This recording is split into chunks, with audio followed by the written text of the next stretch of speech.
Hello and welcome back to another episode of Tash Teaches.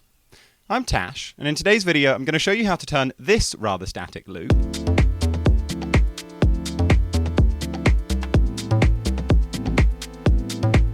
into this much more living and textured loop.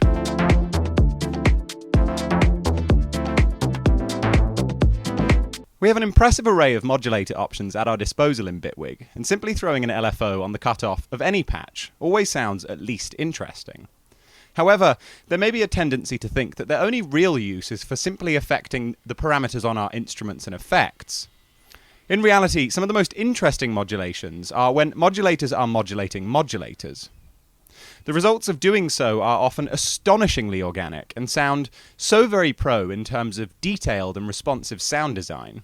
So stick around to the end of this video to massively up-level your modulation skills. Without further ado, let's jump right in and I'm going to show you what I'm talking about. I've created here a little track idea. I've got 3 scenes. I'll play through them quickly.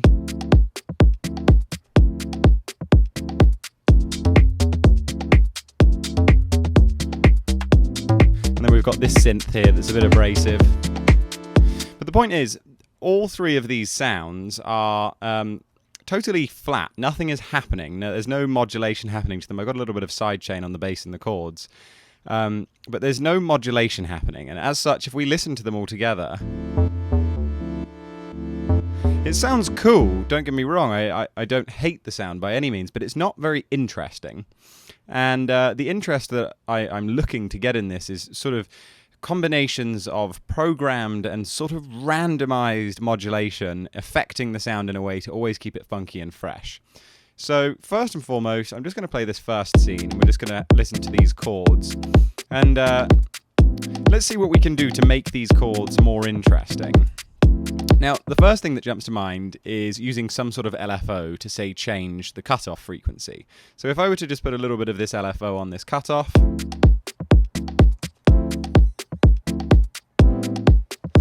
and again, that is great, but it's not necessarily what I'm looking for in terms of little moments of modulation popping through. So one thing that's quite cool about most Bitwig modulators is that they have a mono mode, which in this case is just moving our cutoff filter, cutoff frequency back and forth at a steady pace of 1 Hz. But if we right-click on it, many of them have the option for per voice. And you'll see that when per voice comes on, instead of there being a blue thing, we've now got green, and you can see that instead of being 1 dot, we now have multiple dots, and all of those dots are their own individual channel of modulation. So each individual note in there will be having its own randomly started, because of the free nature of this LFO. It's going to be wiggling that back and forth separately. Listen again, the difference. And this is just instantly a great way to create a very interesting bit of nuance to the sound. I'm going to bring back the amount of that a little bit because I don't want that to be so intense. Now, another really cool thing we can utilize is the key track. And key track basically takes every note on the keyboard and it corresponds to a ratio of amount. So if you were to play the lowest note, you would be getting the lowest amount, and vice versa. So this allows you to sort of map out any parameter to be ascending or descending down the keyboard. And what I want to do is I want to have it so that this filter that we've got here, the speed at which this filter is changing is independent for each note. And the way that I'm going to do that is by taking this this chord progression. I'm going to find sort of the middle, the root of it, and I'm going to bring this spread down until I've sort of captured the essence of all of those notes.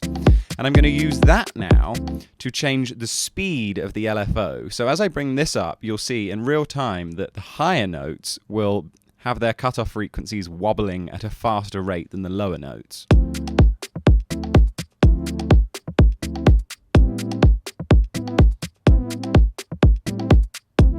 We could do it the other way as well.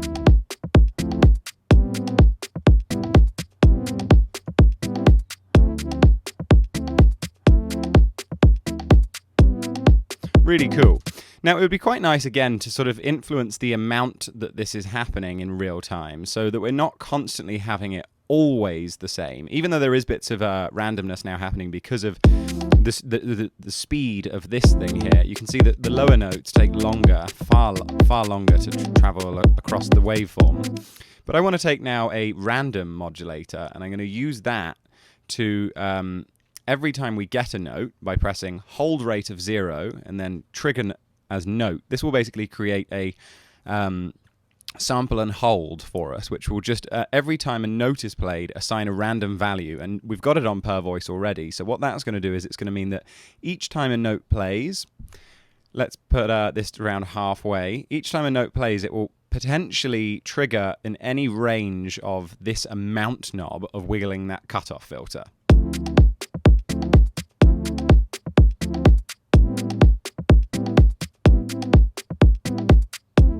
Another cool thing that we can do with an LFO is to wobble the pitch quite quickly. So let's do a small amount of LFO on this pitch knob here.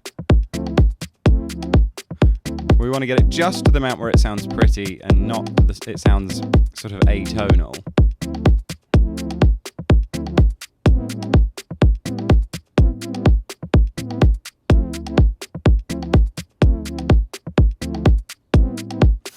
And what would be quite cool is if that wobble only happened as a note played for longer. So we've got a couple of notes here that are longer, and we're going to have that wobble perhaps come in halfway through here, where at which point it wouldn't have even started on there.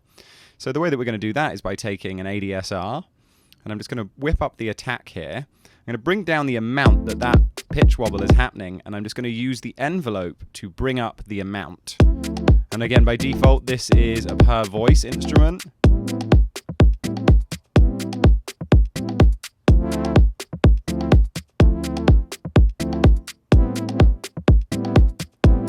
Probably do a little bit more on this because of the envelope.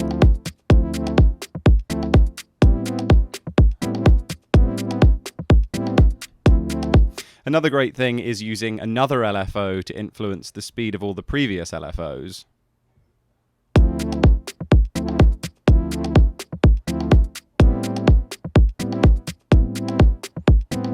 I love also to take a random modulator and use this on a smooth mode. So I'm going to take this over to the smooth side and select quite a slow value like hertz. And I'm going to put this on free and make sure again that we're on per voice. And I'm going to use this on bipolar mode to influence the panning. So in real time, each of the notes is going to be having its own sort of journey left and right.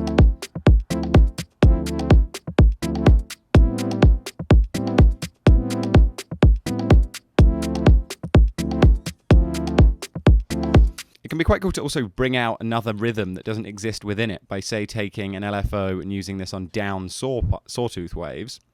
And I'm just going to take a 16th note value here, and I'm going to use this to just open the cutoff.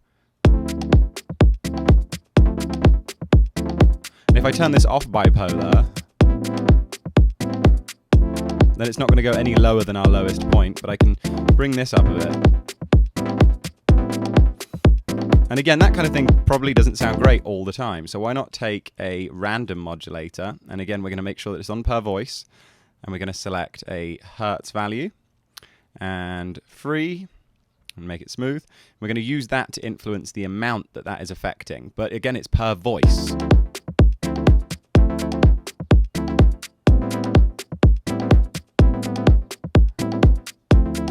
Really nice.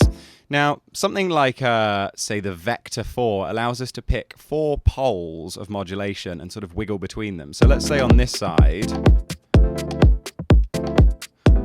we've got some of this square wave bleeding in. On this side, we're going to change the shape a bit.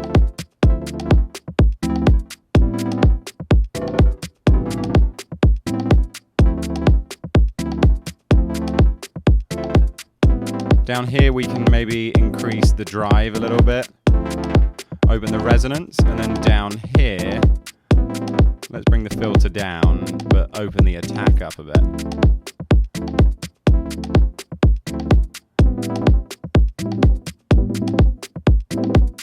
So now what we could do is take this little dot and we can modulate the position of that dot over time. So I might take this LFO here and use that to wiggle this, if I bring that all the way down, because I don't want to change that to bipolar. And then say this one, we could modulate with that first one that has a sort of key tracking amount on it. So let's listen to now in real time what happens.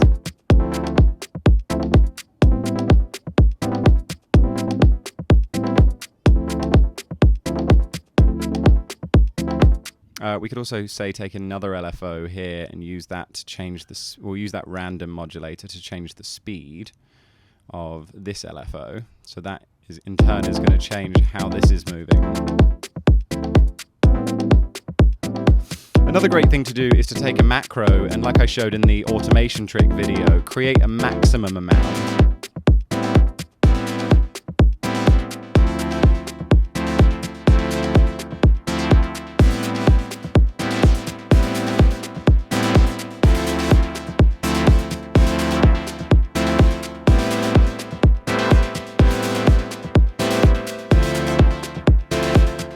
So now we've got a knob that we can sweep back and forth, and this will just mood changer.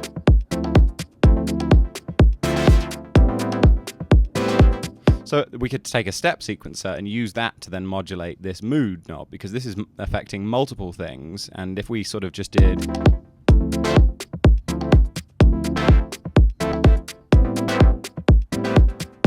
we could smooth that. And if we change this to an odd time signature or an odd rhythm amount, we're going to be getting a sort of polymetric cycling through of that. If you dig my approach to creativity, then please consider subscribing to the channel and give this video a like. Your support helps me massively in reaching a bigger audience with my message, so thank you very much. So let's take a look at this bass now.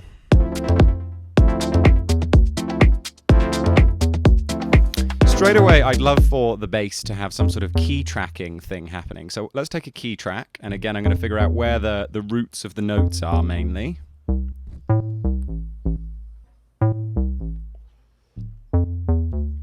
And why not use that to say when the notes are low or when the notes are high, let's bring in a little bit of that sub.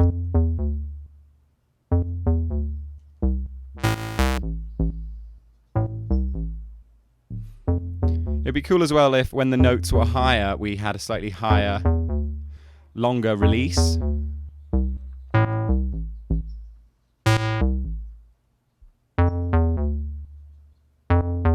Let's compare the difference.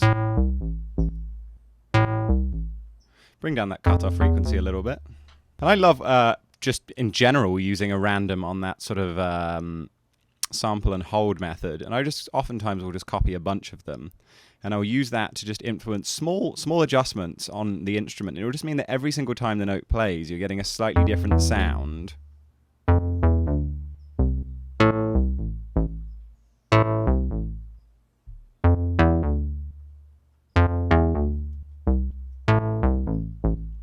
And you can see that that's now really made that bass have a little bit more character over time.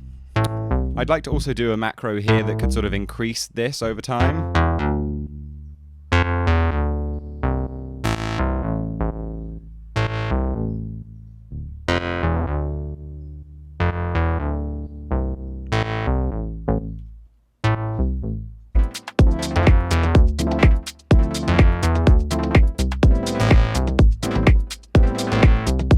I quite like that little bit of modulation there, so I'm going to take a step sequencer and I'm going to use that to bring this up. A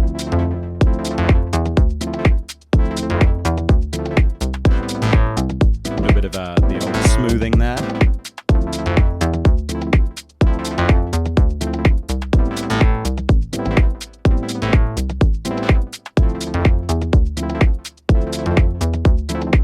We could take another LFO and we could try and do a similar thing that we were doing when we were popping out that 16th note rhythm. On maybe the pulse width here, I feel like that could be quite an interesting thing to play with. Let's do this in sync mode.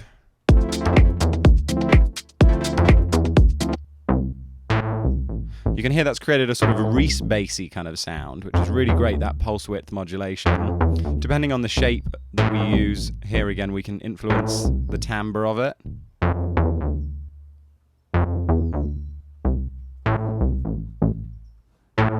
I quite like that. And let's use another random here to influence the amount that that's affecting on each note. So again, let's put this on per voice. Oh, it doesn't really matter about per voice, obviously, because it's a monophonic bass sound. So let's listen to this in context with the music.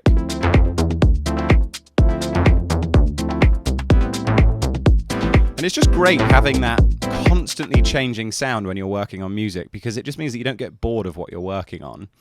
I'm also going to take an LFO here, and I think... Oh, no, instead, let's take a note counter, and we'll use... I don't know where that big number's come from. We'll use a 3-step note counter to increase the glide between these notes. And that 3 steps is probably going to create a bit of a cycling in where the 1 happened.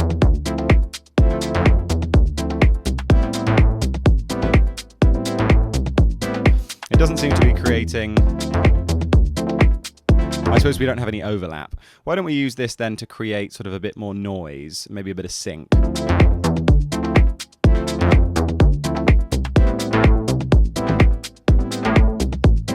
I think you'll agree that's instantly more interesting. Let's take this final sound now then, this pad.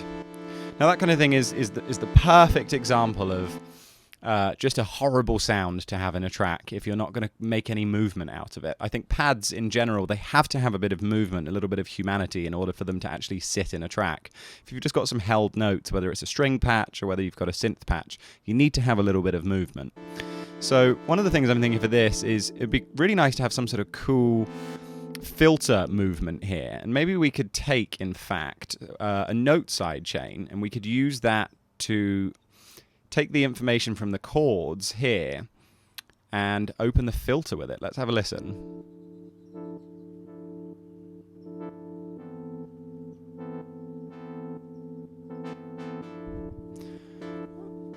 And of course that is coming directly through these chords here.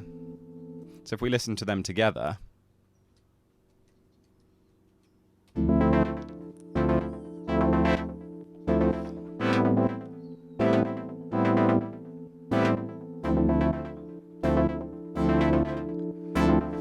why don't we take another note sidechain and we'll use this one taking information from the bass. And we'll use this to change the...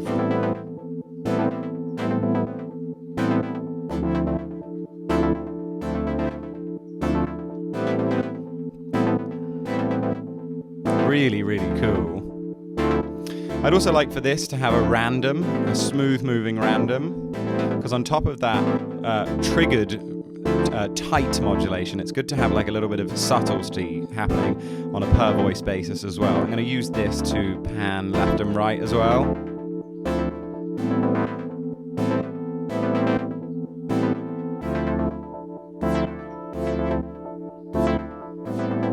And then maybe we could take some sort of LFO that will affect the, on a per note basis, the attack or decay on this note system, on this note side chain.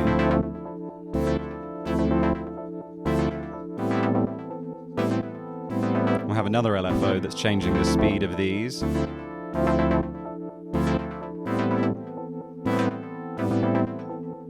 we'll take that first LFO and use that to change the speed of this.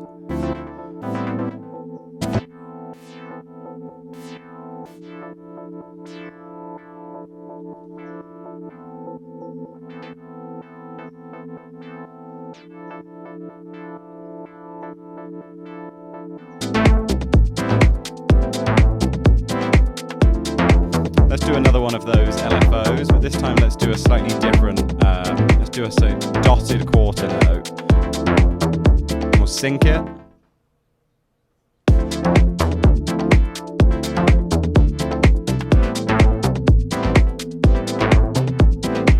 Bearing in mind we haven't got any effects on any of these sounds, these are all just dry. If we were to take a sort of a convolution reverb now,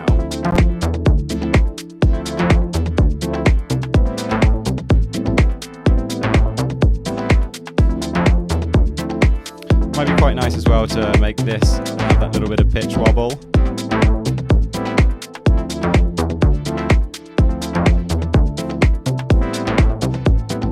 Well folks, that's sadly all we have time for today, but I do hope that this video was useful. Small amounts of modulation applied generously to other modulators can create a sort of sonic Ouroboros where different parts of the sound are affected in different ways at different times. Bitwig makes it truly easy to add life to your sounds. If you'd like to learn more about how I create drums in my house tracks, then why not check out this video, where I explore from start to finish my approach to crafting deep and groovy drum patterns. As always, happy Monday and happy creating.